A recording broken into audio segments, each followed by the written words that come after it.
Good morning, everyone. Sorry about that. We've got a lot of problems. I'm actually using my phone data this morning, so I might be in and out a lot today because the Virgin have decided to break down in my area. I don't know what's going on.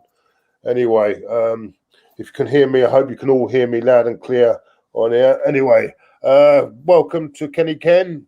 Long time on. We haven't been doing this, Kenny, but welcome back. I'm very happy you're back. How's your health? How are you feeling? Well, it's not. I thought it was getting better, but there's still some complications because I can't. I'm coughing, still coughing all night, and I've got a really bad pain in the stomach, and Right. And I don't know what it is, and I'll have to get the doctor in on Monday to check me out again because I can't be having this again.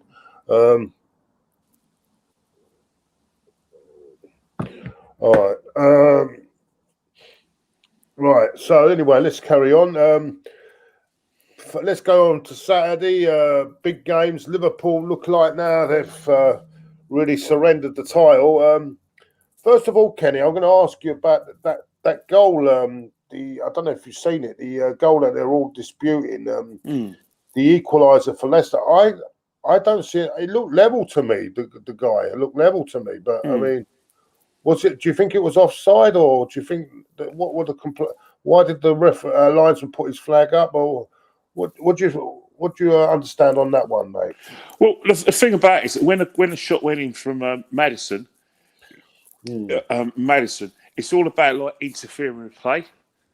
Because I believe it was Ndidi who actually tried to flick it on, and what's happened is that initially Alisson's looking straight into Ndidi. He's put his hand up. The referee's agreed with Alisson because when you first see it in the naked eye, you think that Ndidi's in front of the defender. But when VAR had a look at it, he's actually just a little bit behind, a few millimeters behind the defender. So it has to be a goal. The rules are the rules. Don't get me wrong. Had it not been for VAR, Liverpool may have got to see that game out. But rules are rules, and Liverpool really can't have any complaints, in my opinion, because they did more than enough to win the game. They played fantastically well. They completely dominated the game. But for some reason, where's Mane's goals? Mane stopped scoring. Firmino doesn't score enough as much as we like. Salah scores, but he holds on the ball too long. They missed Jordan Henderson in midfield. I think that Thiago Alcantara was brought because he wanted to give Liverpool another dimension. But I don't know what it is with him. He's making a lot of sort of fouls that you get away with if you play for Barcelona, Bayern Munich, because it's sort of tactical fouls that you're not allowed to get away with in the Premiership. And I think that's the problem Liverpool have got. They're not playing badly. It's just that at the other end of the pitch, it's just like Liverpool pre 2018, 2019, or pre Van Dijk, where basically Liverpool have to score 3 or 4 goals to win a football match because defensively they struggle, and that's just prime Liverpool pre Van Dijk, and and all the other top class defenders that they've had, and Alisson's behaving like a normal goalkeeper where he tries to retrieve the situation. He wants to be an outfield player, which is what they signed him for, but unfortunately, teams because Liverpool haven't got proper defenders who can smell danger and anticipate. How do I say it? Pessimistically, to the extent that they don't assume that when Alisson's cleared the ball, that it's going to find a Liverpool player. They have to. When you're a defender, when someone clears the ball, you have to assume, right, that's going to be intercepted. So if there's a second phase of play, we need to be able to be in positions to stop the goal. If you look at the second goal, it was a misunderstanding between Ozak and Alisson, where Ozak has to be the boss there. It doesn't matter whether Alisson's coming. You're a defender. Boom. Even if you injure Alisson or you injure anyone else, you be a thing. Don't allow, under no circumstances, right? Alisson's area is 25 yards in that penalty area, 22 yards in the penalty area. That's his area. Anything outside that area, that's the defender's area. The defender should have cleaned it up. and he's only got himself to blame. Yeah. Alisson should never have been out there. That's the sort of stuff we're seeing from Mendy at Chelsea, where let your defenders take the charge. Your area is the penalty area, 22 yards. That is where you don't want anyone in your area. You dictate that. You don't want anyone in your penalty area because you know that that it's a one-on-one. You're trained to deal with a one-on-one.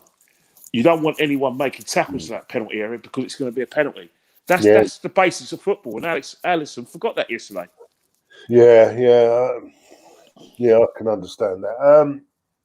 I think it's probably as well the weakening of the midfield doesn't help either, does it? Yeah. That's weakened. The midfield is very much weakened at the moment. And listen, they've had a lot of injuries, haven't they? I mean, they've not been funny. Everyone, I can't.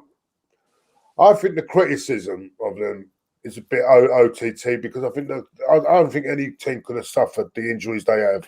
Not at all. Klopp has to take some blame because he has to be trusted in the players he's bought. If he's bought centre halves and play them, it's no good getting Jordan Henderson there and saying, well, he's a leader and he could play anywhere. That's all by the by. You weaken your midfield because what Liverpool normally do, and they actually did it quite well yesterday. But one of the strengths of Liverpool, even pre Van Dijk, was they always put teams under pressure. They dominated the midfield. They used Salah and Mane, and what they did is that because they weren't winning the midfield battle, they were able to get their fullbacks into dangerous positions and get Mane and Salah to take teams out of the equation. Unfortunately, Jordan Henderson and Fabinho were the people who won the midfield battle that allowed his players to play. But he's playing them as centre half. Obviously, Fabinho got injured, so he didn't play. But I don't see a situation. Milner's tried to do it, but he got injured. After Milner went off yesterday, it went to the situation where the build-up's is too slow. You know, I like Curtis Jones, good player and everything, but him and Thiago are part of the problem. They're not winning the midfield battle. They're ballers, but you really need to win the battle first in midfield and enable you to be on that front foot. They were for a lot of times against Leicester, but again, they're not taking their chances. If they took the chances and actually created more clear-cut chances, Leicester would be able to get back in that game and win 3-1. Leicester if you look at the percentages of possession, I don't think Leicester I'd be surprised if Leicester had 40% possession. But they won the game because Liverpool gave it to them. Yeah. Moving on, I mean, but so they've got a battle now for top four now, and that's their battle. Still got enough games. Yeah, but moving on to the other big game yesterday, Manchester City. I thought Spurs just come up for me against a very good side, and I don't think if whoever was playing them yesterday would have probably suffered as well. But I think their big problem, Tottenham's biggest problem, is at the back for me. They don't seem to have, for me, have not replaced Vertonghen for me at the back, and possibly I don't think they've ever actually replaced Christian Eriksen in the midfield. But other than that, I think they had some chances. They had some good chances in the first half. The free kick was from Harry Kane, was very unlucky. But in the end, I think Man City were just too good for them. I don't think it was much they could do for it in that game. And Man City look very good now. And look, with the games coming up, I think that they've got two big tests coming up: Everton away, and I think then they go to the Emirates next week. So I think if they win both them games, I think you could just say it's all over really in the title race. Yeah, I definitely agree with you. In terms of Tottenham Hotspur, again, you know. If you flip it, you're saying that Liverpool getting fairly criticised, and you're right. But let's not face it, between December and January, they were the top of the table. And it's all gone pear-shaped ever since Liverpool lost against Southampton. You look at Spurs as well. Before they went to Anfield, they had a 3-point lead in Liverpool. They were back, 28 points? Since their Liverpool game, I think the Spurs have gone a bit of a decline. Because I think the way Spurs are playing is that they're playing this sort of safety-first football, trying to hit teams with counter-attacks. They know they've got a lot of pace, a lot of runners. where they're relying on Harry Kane to play that quarterback role, and then get Song in to make those runs. And then Bergwijn was another one who could stop the counter attacks of the opposition. Teams have worked Spurs out. So what's happening now is that Spurs are vulnerable. They're still trying to play that way. It's not working. You're right about the centre defence. Eric Dyer was his mainstay in defence. He lost a bit of form. He's not sure about Alderweireld. Sanchez is trying to give him some games. But you're right. One of the biggest problems the Spurs have got is actually their full-backs as well. Because, believe it or not, they haven't really replaced Danny Rose. Because, the Danny Rose of about 3 or 4 years ago was a mainstay in their team. He's obviously lost a lot of form. Davis is not the answer for me. And right back as well, I'm not convinced by Aurier. Doherty seems to be playing his best football as a wing-back, a right wing-back, as opposed to a orthodox full-back. So, again, that's where Spurs are struggling. Midfield as well. They definitely miss Eriksen's creativity, 100%. Harry Winks isn't a creative player, in my opinion. He's the sort of person who keeps things ticking over. He's inaccurate pass of the ball. Ndombele's trying to do the Eriksen role, but he's not consistent enough in his game. He's playing a lot better than he was before. Sissoko, who plays in midfield, is a kind of how do I say it? He's like, I call him free lungs. He's very good at, getting Spurs up the pitch by getting the ball and running and bringing players in. But again, that's not working as well. So really and truly, I think Spurs have been in decline, dare I say it, since January 2019. I thought the Champions League final papered over cracks because that's when, and I don't think Mourinho's arrested that, which we all, as football fans and fans of admirers of Mourinho, we expected to do that. But it just hasn't materialised. So Mourinho's definitely going to go shopping. In terms of Man City have just got it together. They've got it together, but they've been allowed to get it together because teams like Liverpool, Tottenham, and dare I say Man United should be out of sight. Man City should never have got an in back into this title race. They weren't playing well. They weren't scoring goals. Because all right, defensively they're a little bit better, but they were bereft of confidence. But if you play as badly as the other teams have, then you're only going to let Man City in, and they can't perform at the right time. Yeah. Excuse my coughing, by the way. That's all right, mate. Yeah, so as you say, there's quite an interesting stat there yesterday that came across. In the last since Spurs played Man City out at Tottenham's ground, there's a 22-point swing. Yeah, because the 38 points taken from the games, and Tottenham have taken 16 up until yesterday. So that's just amazing, isn't it? It just shows you the swing. I think that little break helped Man City as well. I agree 100%. Pep won't accept that. Pep won't accept that. But I don't care what anyone says. I don't care what anyone says. Well, if you swing it hasn't really helped Newcastle because they had a bit of a break as well, and it hasn't helped them.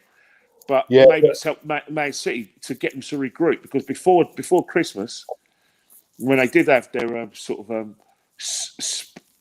wave of COVID, like I said, positive tests has come back. We weren't talking about Man City as winning the title. We still thought Liverpool were the team to beat, and we were even flirting with other teams. We certainly didn't think Man United were going to be part of the title race, but Man City wasn't part of the equation. But they've regrouped, they've won games, so not conceding goals as well, and it's going to be very difficult to beat. But as I said before about Man City, excellent in the league, excellent in the cups, but in Europe, there's going to be teams that can defend and also have a bit about them in attack will beat Man City. Yeah. I don't think Pep has got that formula, and I'm not. And it doesn't have to necessarily be a big team in Europe to beat them. It could be a team that's just organised. Look what Lyon did to them last season. Yeah. I'd say their defence has got a lot better anyway, and they're defending. The defending is much better than it was, and I think that's one of their major improvements in this.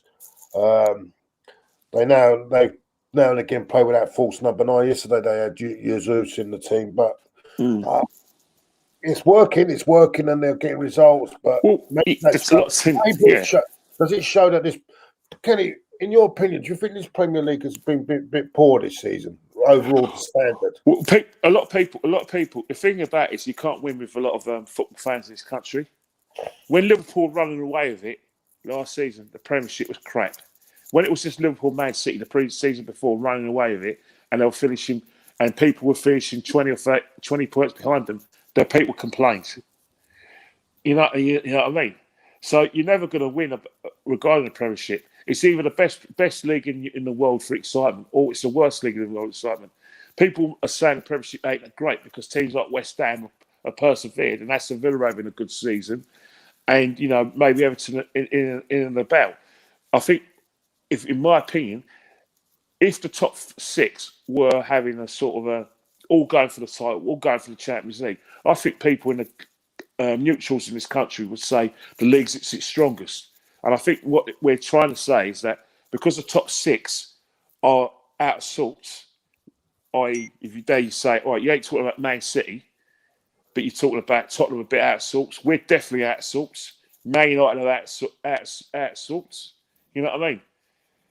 And then obviously Liverpool out of sorts. So if you look at all and Man United have kind of improved a bit. That top 6 sides is probably the reason why people are saying the league's poor, because teams like, Aston Villa, West Ham have the temerity to go to these clubs and win games. Sheffield United have had the temerity to go to Old Trafford and win. Burnley and Brighton have had the temerity to go to Anfield. And I think that's the thing. People are not celebrating the fact that, all our alleged smaller clubs have got enough money, enough finances, and able to build good teams for their level. We don't celebrate that because the big 6 are out of sorts.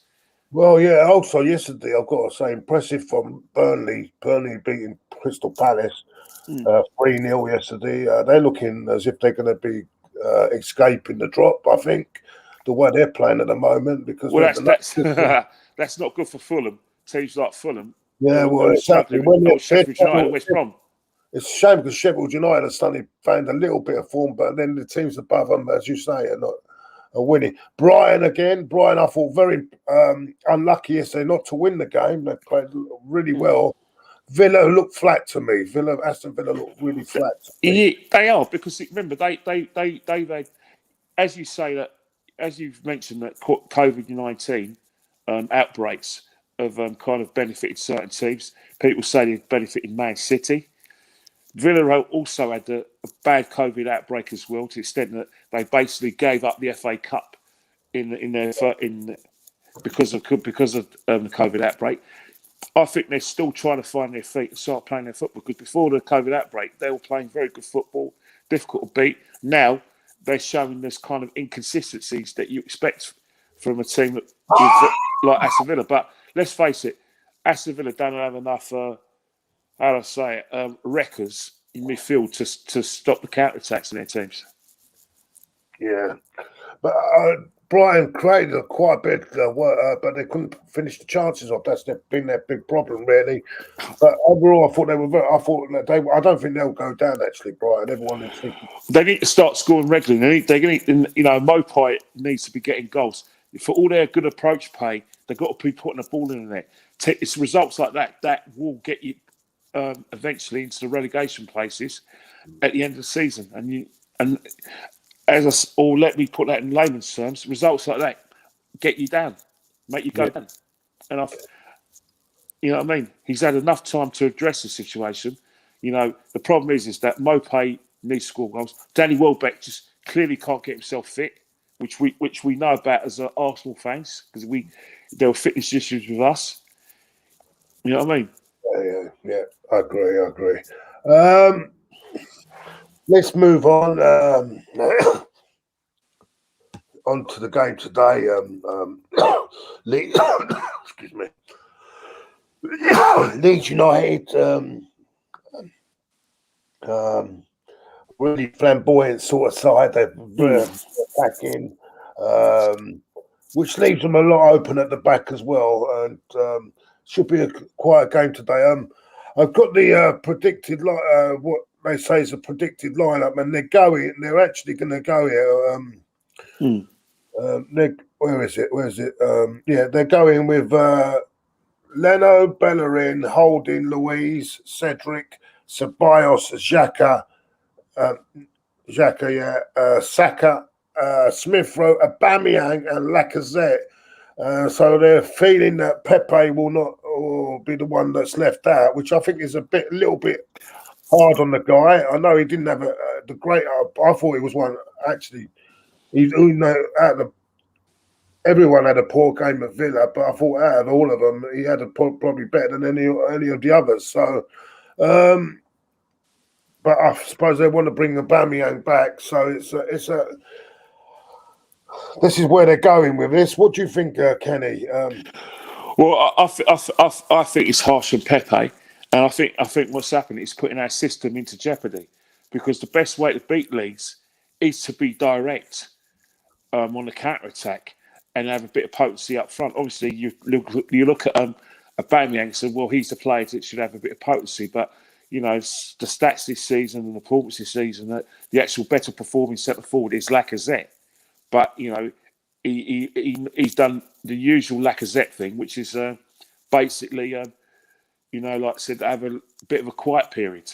In terms, the reason why I would like Pepe to play is because I want someone, a left-footed player with a bit of pace, to go direct and occupy Ayling. I don't want a situation where someone's going to cut in and not put crosses in from with the left foot, and that's what, or put passes in with the left foot, and that's where Ayling's going to be have a bit of joy. Another thing as well is I'm not convinced that Aubameyang is going to stop Ayling's runs. I'm not saying that Pepe would do it, but it's easier for Pepe on the left-hand side to do that than it is for someone like Aubameyang, because not only we got to stop Ayling's runs, we also got Rafinha, who cuts in from the right-hand side. Rodrigo, if he plays, might cut in from the right-hand side as well. So that's a massive worry for me in terms of that part of the team selection.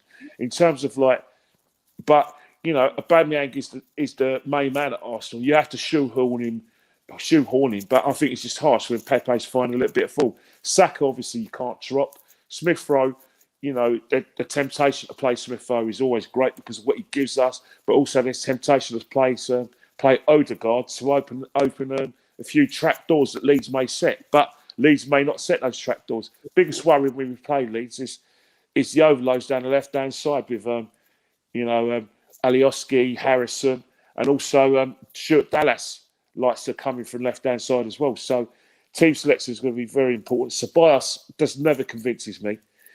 He looks good in every other area apart from the last third. He doesn't hurt teams in the last third. He hasn't been done it for a year. So, maybe, he could have played Odegaard there. But again, can you play Odegaard, and Smith Rowe in the same team? That's something for Arteta to fix that. Bellerin at right back. Let's face it. Could you play Odegaard in a number 8 role? Well, again, but that's Smith Rowe's role, isn't it? Because you could argue, say, all right, you say playing number 10, but again, you got Xhaka doing all, because we're assuming that Leeds, right, are going to be on the ball, and they're going to have, because how Leeds play, that they play their best football in the last third, and how they win football matches is that they like to outnumber the opposition in the last third, which means they love creating double overloads, i.e. overloads on their left-hand side and overloads on their right-hand side. And what happens if you look at Patrick Bamford, he doesn't actually need to hold the ball up or play with his back to goal because he knows he's getting support over both sides of the pitch. And that enables him to find space because the defence are occupied because of the overloads that Leeds turn to create. And that's why it's no accident he's got 12 goals this season. Any centre forward is going to love playing in that situation. And the thing about Leeds as well is because of the way Bielsa has them, set up. He wants them to run consistently. They cover most miles than any other team in their matches that they play. And dare I say it, no disrespect to any other teams, they have to be able to get back into those positions to stop counter-attacks. So when you look at the team selection, I like the fact that Smith Rowe can move the ball a lot quickly, change the tempo of the game. But there's no doubt we're going to miss Partey, because I don't think Ceballos is going to be able to do that. You know, there's arguments that you could have played El Neni there from a negative point of view, but it's down the line. But I still think that if you play Ødegaard and Smith Rowe in that team, we'll have to be on the front foot for us to play like that. Whether Leeds will let us do that, it's going to be a different kettle of fish. I think the best when you're playing a team like that to go head toe to toe, as I would say. Well, Liverpool went toe to toe with them, and it was 4-3, and it was a great game to watch. Yeah, very poor defensively. Didn't Man United go toe to toe and knock 6-2? Was it 6? Yeah, but if you look at Man United still were very compact. Man United took Leeds by surprise, got their goals quickly. You know, the first couple of goals, and then what's happened is that afterwards, Leeds panicked, tried to play their football. You know, people say that the game could have been, 10-8, and during that game it could have been. But what Man United did, they had a cushion that those goals where they took Leeds by surprise, and that's what Arsenal need to do. Is if they score the first goal, they're going to be difficult to beat. However, one thing with Leeds, they're not going to change the way they play. They're still going to play like that and blah blah, and they're still going to try and outnumber you. And if they do go in front, if we do manage to get an equaliser, that won't bother them one bit, because they're confident that they play one of the percentages. If we get more bodies in the opposition's last thirds, it's more than likely we're going to work the goalkeeper. We're going to create chances. We don't necessarily have to rely on Bamford, because I know that Bamford, if they occupy Bamford, that's going to be space for players like Harrison to come in and have shots and put the ball in there. There's space for Rafinha, space for Rodrigo, and space for Stuart Dallas to go in where he's unmarked to have shots from 20 or 30 yards. So again, that's how Leeds are going to play. That's the mentality of Bielsa's thinking. And let's face it, they've lost 10 times like we have, but no one really expects them to challenge for Europe. Maybe next season teams might work them out, but I do think that, our team selection is going to be very important. Let's not miss a trick here. These teams can be beaten. We have to look at the formula that Spurs used when they beat them at Tottenham Hotspur Stadium, where they played the Spurs way, not exactly the best, but they managed to get joy, move the ball really quickly, and that enabled them to get in behind the Leeds in the counter-attack and beat them 3-0. And that's the thing we need to do. Make sure that when we are on the counter-attack, the ball has to be moved quickly. No holding the ball up, wasting time, because Leeds are going to be able to get back in the positions, because that's how they train. They accept that the moves will break down and the opposition will try and get them on a counter-attack. So they all work together to make sure that their foot, they get into positions. I don't know what their lungs are going to be like after a football match, but I'm sure all of them are probably going to need like ice baths after a match because of the amount of running they do. Yeah, funny enough, you say it could be like that, but remember, Ellen Road, it was 0-0, wasn't it?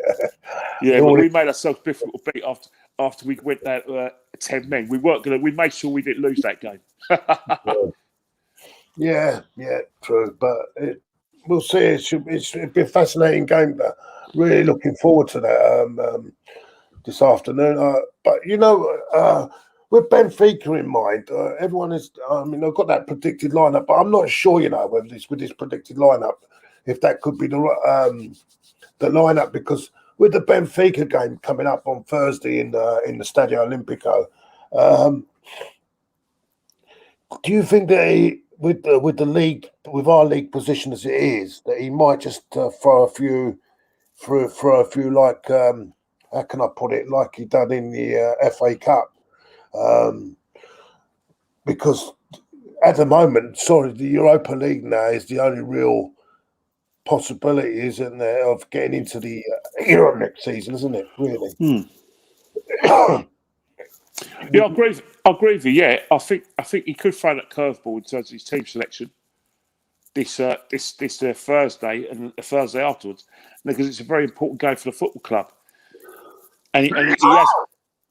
I doubt he's going to be playing the players that he played in the games that we had against the team Dundalk, also Mulder and Rapid Vine.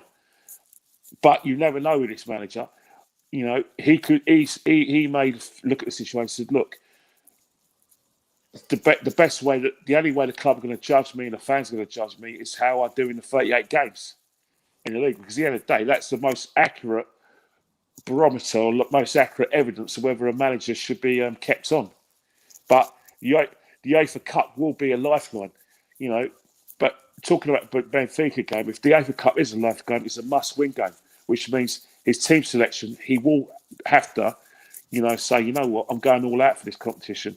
There's going to be very difficult teams for us to beat. But first, most importantly, let's get past Benfica first, and then take it as we go. And you noticed that Jose done the same a few years back with Man United when they and I remember they came to the Emirates and they played a weakened side, didn't they? Yeah.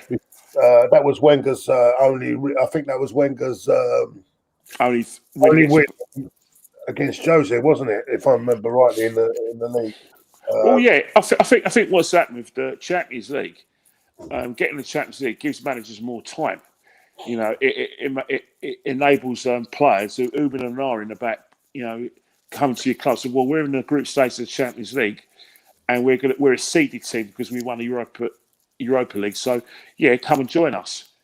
You know my views on that whole situation. I think the manager should be judged on how they do in the league, and it's going to be a bit of a lopsided situation. We win the Europa League somehow, but we finish about 10th or 11th.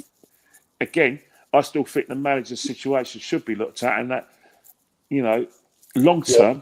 I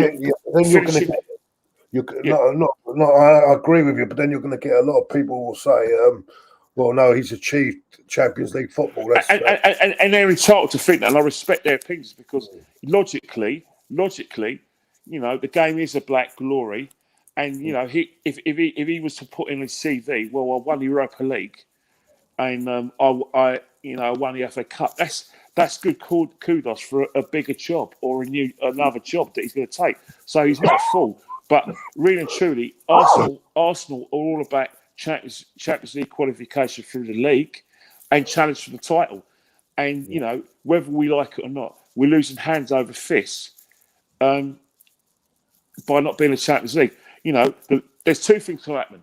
If Arteta wins wins Europa League and finishes 10th, 11th in the league, there's an argument to keep him, which I understand, don't agree with, but there's the other thing was to say, right, you've taken us as far as we go. Thanks a lot for winning the Europa League, but our instincts say we need to go to another high-level coach now. Now we're in the Champions League. We want a better coach with a bigger pedigree who's going to attract these better players, because they may say being in the Champions League is enough. We need a big-name coach who's not only going to have a go at the Champions League, but he's also going to have a go at getting us up the league and actually becoming a team that can challenge for the top four and actually challenge for the league. That's another way they could go for it. And I hope that if we have that sort of scenario, that they think long-term and think, well, hang on here, this guy's taken as far as he can go.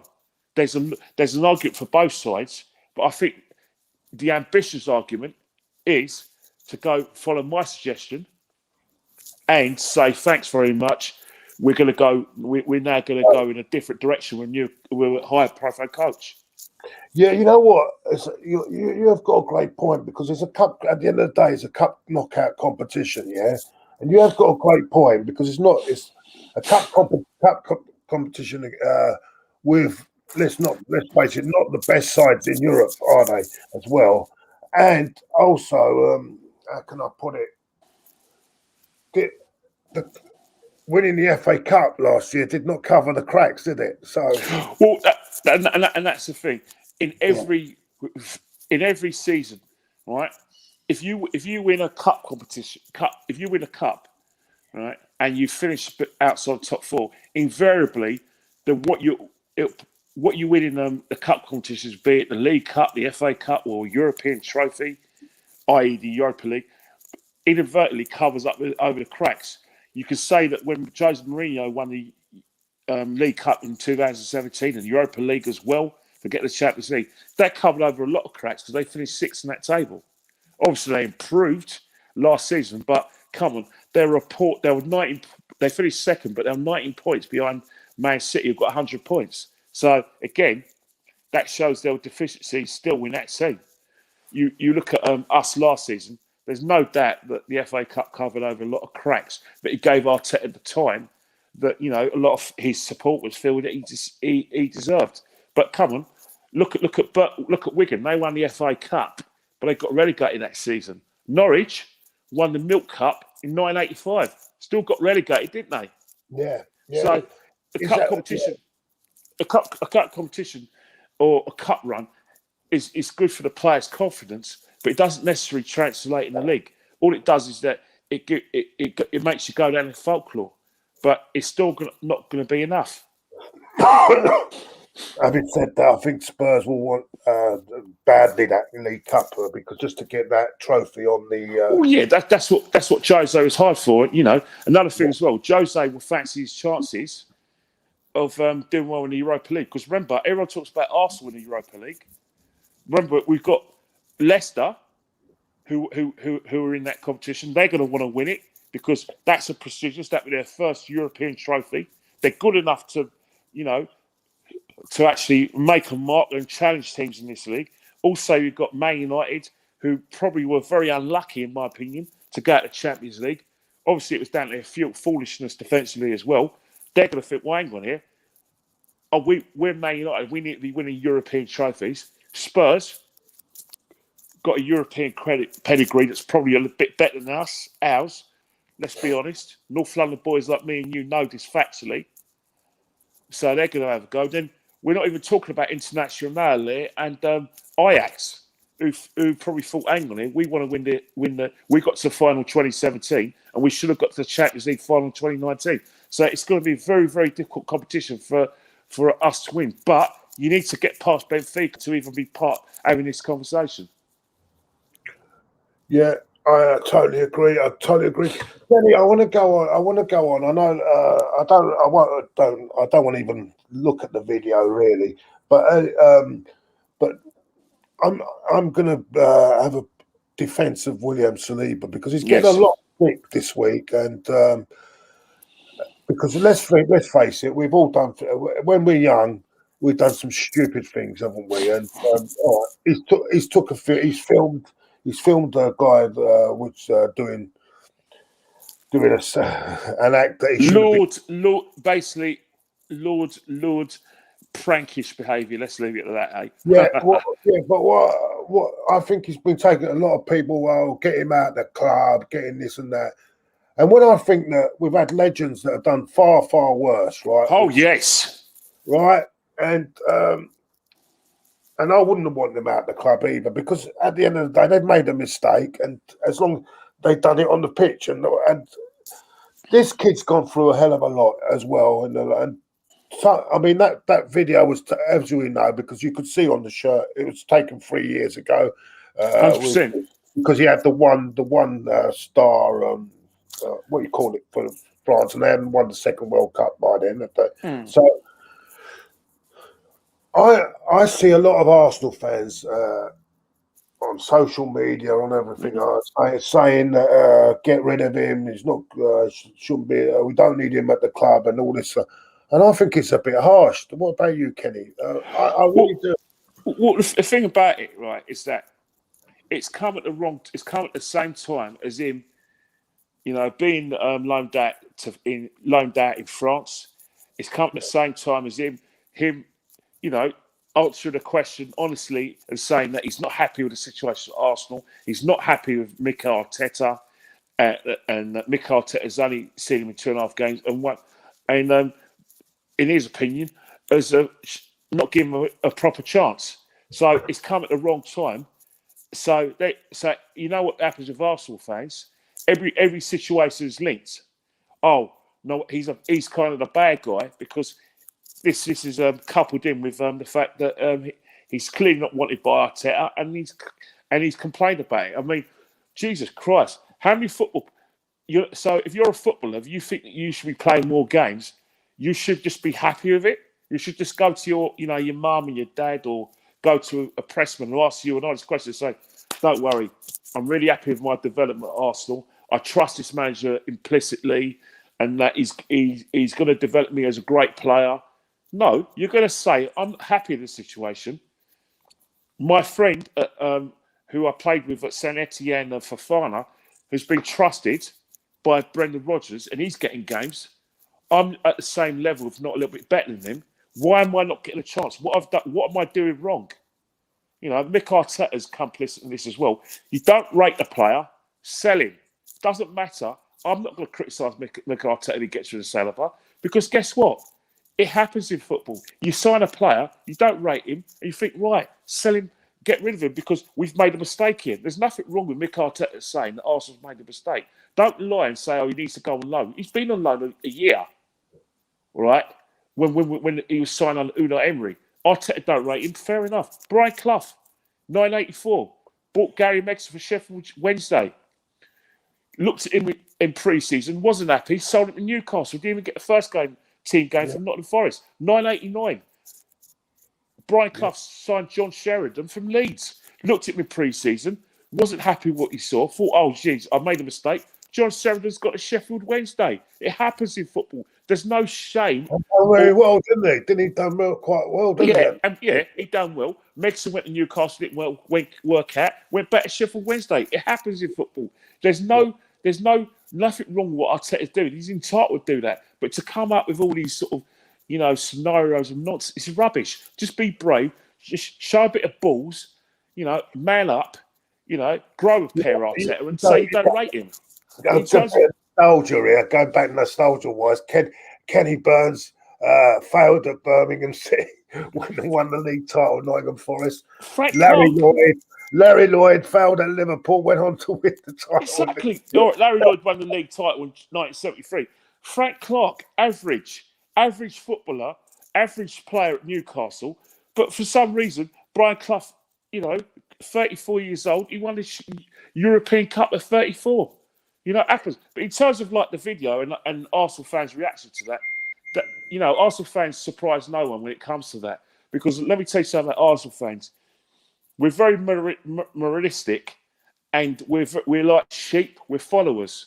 If one person or a big account has got a problem with it and leaks a story, then we're all outraged by it. Oh, that's one of the reasons why Arteta won't play our Saliba, because he's a bad character. He's got a bad attitude. How is he doing that? That's disgusting. Blah blah blah.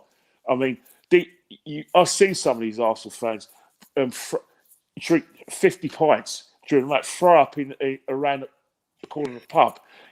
Sing songs, Lord songs. But a young kid's only doing that with his mates. Blah blah. But that's Arsenal. That's Arsenal fans for you. But let's look at it logically and look at it from a life point of view. Let me tell you something now. Bad news sells more than a good news story. Let me tell you something now about a video like that. Doesn't matter whether that person's your friend or he says he's your friend or he likes you. If you're in a situation, right, which William Saliba's found himself in, rather than try and protect the guy, they'll like it to carry on, i.e. the abuse of him, like the videos to go viral and for the discussion to take place, because let's face it, it creates a talking point for a lot of people. You know what I mean? Even your friends will still have something to discuss. They may say, "Oh yeah, but he's only a kid, by the way, he's done something wrong." Whilst really, if they really, really, really care about his kids' welfare, just shut up. Don't talk about it. Don't make videos showing the Lord Act and then do a 10-second video and get 250,000 views on YouTube. What's that say about you? Someone's misfortune that you're celebrating and making videos about. I mean, what sort of people are you? You call yourself nice guys, and he's a top bloke. Yeah, these are great sort of blokes. Blah blah. I follow this guy on Twitter. He's a great bloke. He's a true Arsenal fan, and then you behave like this. The fact you're commenting about it, we're talking about it, makes me feel soiled because really and truly, let it go. It's not a football issue. We're all about football, aren't we? You know what? We're all about the football. This shouldn't be discussion. It's not as if he was doing the act himself. And even if it, what I'm trying to say is, Kenny, how can I Who leaked it? I'll tell you one thing. I'll tell you one thing. Years old, he doesn't. That sometimes some people, mature differently in a different way. And come on, let's give the boy a. I'll tell you one thing. You know what I don't like about all this, and they're all hammering him. The guy, the kid's just lost his mother as well. Doesn't matter to some people. Doesn't matter. And they're hammering him like, and I think, come on, that was 3-4 years ago. Let it go. Claude. It doesn't matter. I've taken the leader, by the way. Who's that? My Virgin meter seems to be working again, but Southampton have taken the lead through, I think it's Danny Ings. Let's have a look. Yeah, what a goal. Lovely, smashed it. I'll go and see that soon. But as I said before, Claude, it doesn't matter to people whether he's lost his mum or whether he's going through a difficult time. If people have something to gossip about and something to talk about and something to judge, doesn't matter. Doesn't matter. Yeah, Dave, you've got to ask what sort of friends he has. He's clearly sent that as a prank to a mate, right? Now he's probably forgot about the Lord thing, or probably has a laugh about it. Whoever his friends are, and I've used the term loosely in inverted commas, it was a mate of his who probably thought, oh yeah, William Saliba, it's associated with Arsenal Football Club. He's a French youth international, big name in France. He's just had an interview about the Arsenal situation, about how he feels he's been treated. Oh, let me make some bit of money. Boom, shares it all over the place to get viral. I mean, Jesus Christ, it just shows you one thing. When money's involved and a bit of or a few YouTube views are involved, or a few followers on Twitter, even the angels will sell their friends out. Some people put it up and got 300,000 views on it. So doesn't matter. Yeah, it doesn't matter. This is what I'm saying. I just feel I think what his mate, so-called mate, done there was horrible. Really. But that's the thing, Claude. It doesn't matter. It doesn't matter. Let me tell you something now in life, Claude.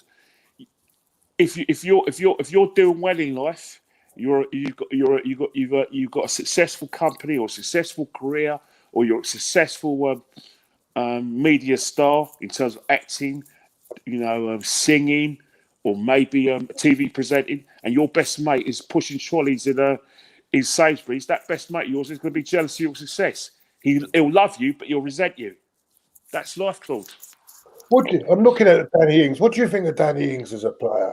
Danny Ings, had it not been for his knee injuries, Danny Ings would still be at Liverpool smashing it.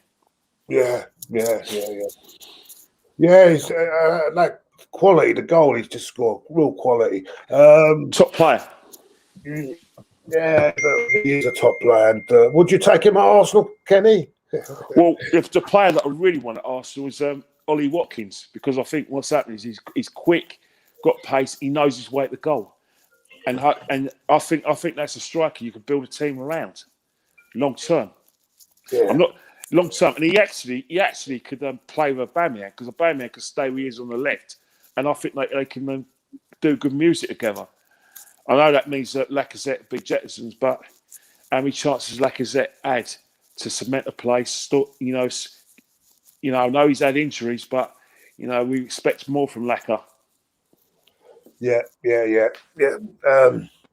So if you had to, let's put this line up for today. If it was down to you and you had to put the line up out today, how would you go with the line up today, Kenny? Rough. All right, obviously I'll go Leno in goal, right back. I'll have to play Bellerin because we have, and this is the crux of the problem. We haven't got a left wing left back alternative for Kieran Tierney. Remember, we got rid of Kolasinac, Nathan Niles, who could play there, is now at West Bromwich Albion. So Cedric Suarez has to play there, and Bellerin has to play at right back because again we haven't got cover at right back or alternative right back to play. So inadvertently, both players are picking themselves. Centre halves, I'll go with David Luiz and Holding. Again, those two, Holding's doing enough to stay in the team. David Luiz is a leader of sorts. Gabriel is rusty. He hasn't been playing his best football. He was even struggling before he was ill with COVID. So a lot of fans talk about the potential, but there was a bit of a regression in terms of his form. Xhaka picks himself because the simple reason is that he's the second in command to Partey. And then for me, do you trust Ceballos? Ceballos, he works hard, but in the areas that you want him to hurt the opposition last third, he doesn't hurt the opposition last third. He doesn't do it. I'm sorry, he doesn't create the chances I see. So who would you put next to Xhaka then? Well, the problem is I've got to play horse of courses. I want someone, a defensive midfielder alongside Xhaka, and I'll have to play on Nelly to stop the waves of attacks by Leeds, as I described how they played. And then you play Saka, and then your front three is it's going to be Smith Rowe. Personally, I'll play Lacazette and I'll play Pepe on the left hand side. That's who I'll play. Yeah. But you can't leave Aubameyang out forever because he's your main man. But his form doesn't suggest that he should get in the team. But you know what I mean. But I can see what you suggested, that Pepe will be a casualty. Again, if you notice that I haven't mentioned Ødegaard, I'm still not convinced that Ødegaard and Smith Rowe can play in the same football team. Right, but could you give Smith Rowe a rest and put Ødegaard there? Well, the thing is the thing about it is that you depend. If you unfortunately, giving Smith Rowe a rest means that on the counter attack, you're putting you're sort of attacking and playing it to jeopardy because he doesn't just move the ball quickly and change the tempo with one pass. He changes the tempo with the fact that he'll get the ball and run with it and take players out of the game, and then he'll make the pass when he sees the runners. So again, Arteta by accident, and I say by accident, has fallen into that formula because we all know before the Port Chelsea game, Smith Rowe wasn't part. We don't believe that Smith Rowe was part of his thinking. Maybe I'm wrong. Yeah. Anyway, so what's your real prediction for the game today, Kenny? I'm going to sit on the fence today, Claude. You know I'm going to sit on the fence. He's either going to be 3-0 to us or 3-1 to them. Yeah, it's that sort of game, isn't it? I think you know what? After Ellen Road, you wouldn't be surprised to see it. I'd say a 0-0. You know what I mean? You wouldn't be surprised to see that. Well, the only time it's going to be 0-0 if we get another play set off and Arteta says, "Hang on here, let's just play for percentages and make something to put a beat." He was sent off in the second half, wasn't he? Pepe? Yeah, he was setting off. But it wasn't at half time. It was still 0-0, so it wasn't goal penny goal. Mind you, they did miss a lot of chances, didn't they, Leeds? If you look at our percentage rate when we had players set off. You think about it. We had players set off against Burnley. They went and won the game. Yeah. We had a player set off against Southampton. We managed to hold on for a draw.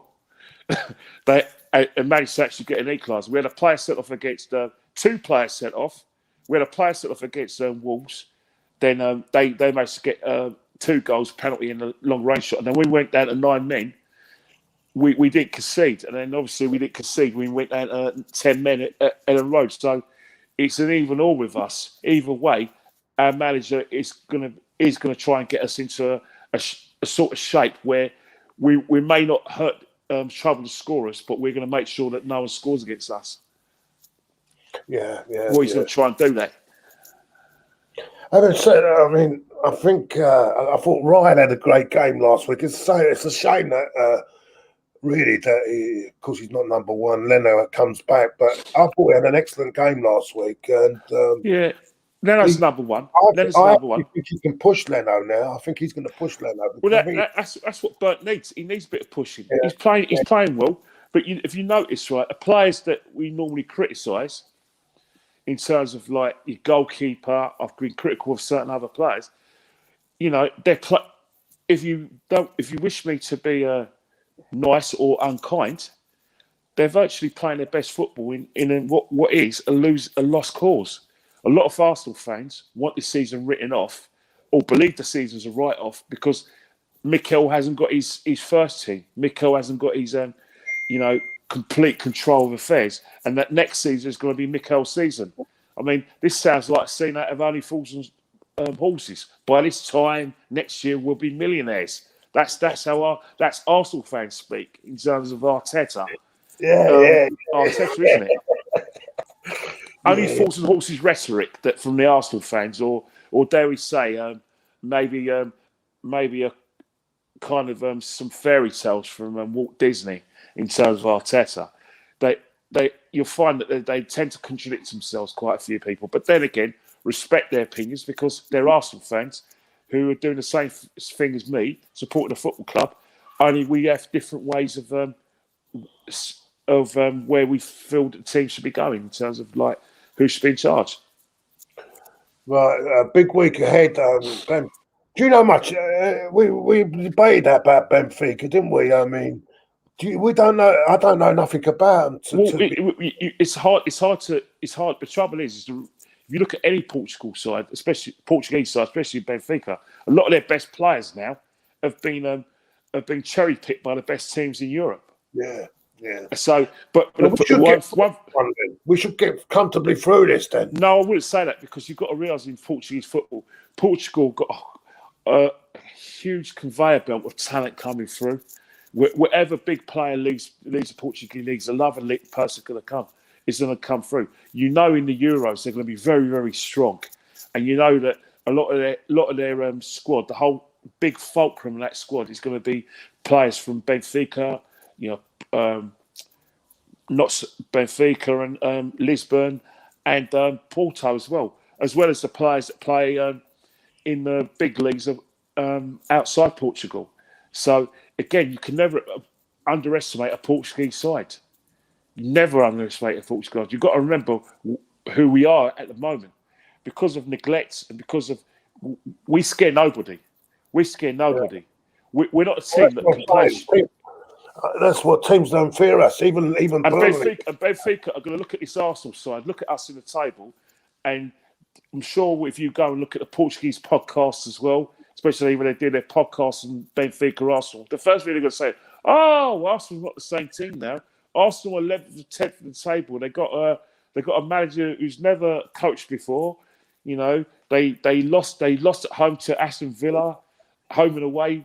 To Aston Villa, lost home and away to Wolves. Leicester won at the Emirates for the first time since 1973. Wolves won there for the first time since 1979. You know, they haven't won a league title for 17 years. So that could be the conversation that Benfica fans begin having as well, or the Portuguese TV pundits will be having. Right.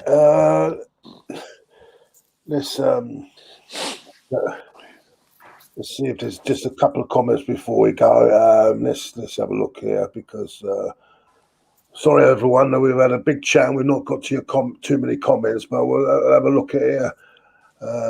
See if there's any comments that there's.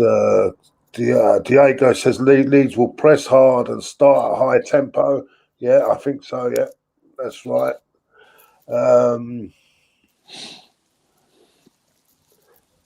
Kenny Benfica will be rubbing their hands at excitement, says Eminem.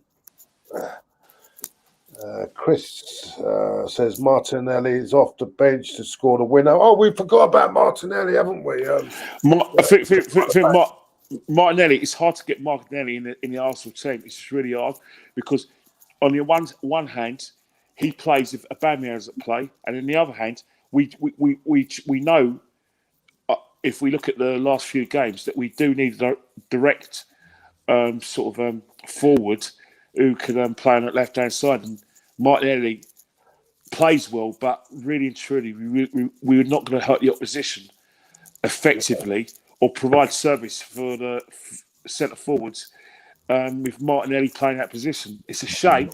It really is a shame because he's a very good player, but at the moment, the team's got to come first. And right now, we're better with him on the bench. Right, so Kenny, so that wraps it up, I think, for today. Thank you very much for coming on, mate. I enjoyed it. You sound a bit better.